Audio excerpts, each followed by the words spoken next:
Seorang mantan pejabat BI kenalan saya bertanya kepada saya bagaimana bentuk organisasi negara Indonesia saat ini kalau pakai flat management ala Sontoloyo. Ini pertanyaan nyindir apa mau ngetes saya? Saya kurang tahu.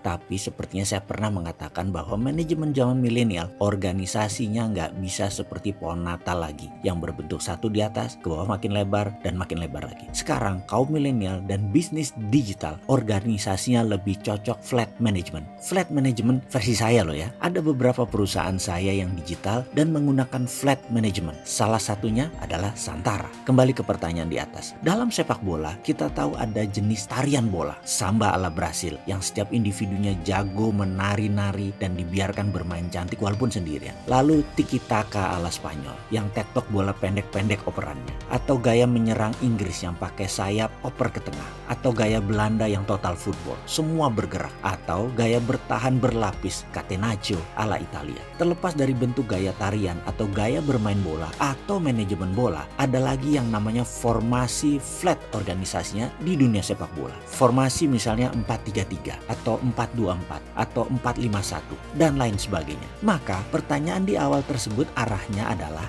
apa bentuk formasi kabinet saat ini yang dimanajeri Pak Jokowi? Maka jawaban saya kepada sahabat saya mantan pejabat Bank Indonesia tersebut adalah formasi kabinet saat ini adalah 4-3-2-1. Satu digantung di depan adalah Menteri PUPR dengan infrastrukturnya. Lalu dua pendukung serangannya adalah BUMN dan Menkosaurus. 4 yang di belakang adalah BI, Menkyu, Menhan, dan Polri. Dengan formasi seperti ini, infrastruktur sendirian di depan sulit akan skor atau menghasilkan banyak gol. Mengapa? Kita bicara di kabinet lalu dulu ya, di mana kita secara digital melihat rekam jejaknya. Bahwa secara pribadi, saya ini tidak pernah menentang pemerintah. Tidak pernah nyinyir pemerintah. Namun dua gelandang itu yang saya nyinyirin, yang saya kritik. Kenapa? Karena gelandang serang yang dua tadi tidak pernah membeli bola ke PUPR, ke Pak Basuki. Tidak pernah. Mereka gelandang ini main sendiri, gocek sendiri, untung sendiri. Kita semua tahu penyerang gelandang itu siapa. Gelandang serang tadi yang kiri adalah BUMN Rinso, yang kanan adalah Menkosaurus. Yang kiri selama kabinet lalu pada panen akbar, pesta pora, bancaan, rugiin negara triliun buat pindah ke kantong kelompok masing-masing dan oligarkinya. Kerja teriak-teriak kita sejak 2016 berusaha dengan keras mengingatkan pemerintah jangan pakai Rinso, tapi nggak ada yang dengar. Tapi sekali lagi salah emang. Apakah itu dibilang nyinyir? Sekarang terbukti bos BUMN yang baru kerepotan nyuci piring dari pesta 5 tahunnya Rinso. Sisi kanan ini tidak merugikan negara banget sih. Makhluk oportunis yang memanfaatkan jabatan untuk memperkaya diri sendiri dan teman-temannya pakai duit asing. Baca duit Cina sih yang digarap, memanfaatkan pengaruh dan jabatan.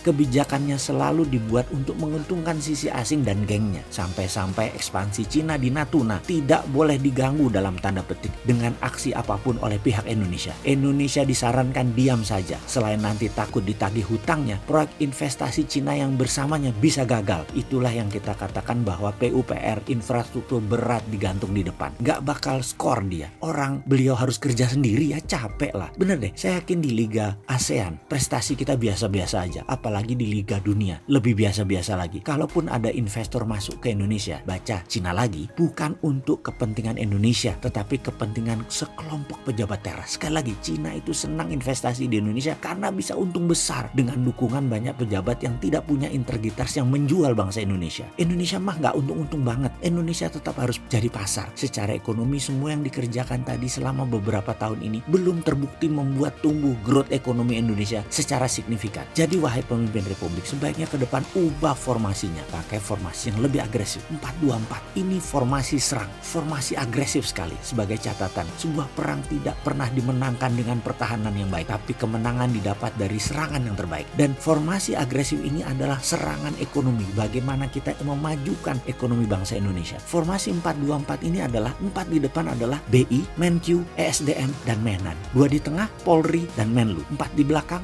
baru BUMN, PUPR, Bulog, dan pendidikan. Yang lain cadangan. Cadangan bermain normal saja, nggak usah neko-neko. Yakinlah wahai pemimpin Republik, dengan formasi 4-2-4, Indonesia bisa menang di Liga Internasional dan menjadi berdaulat.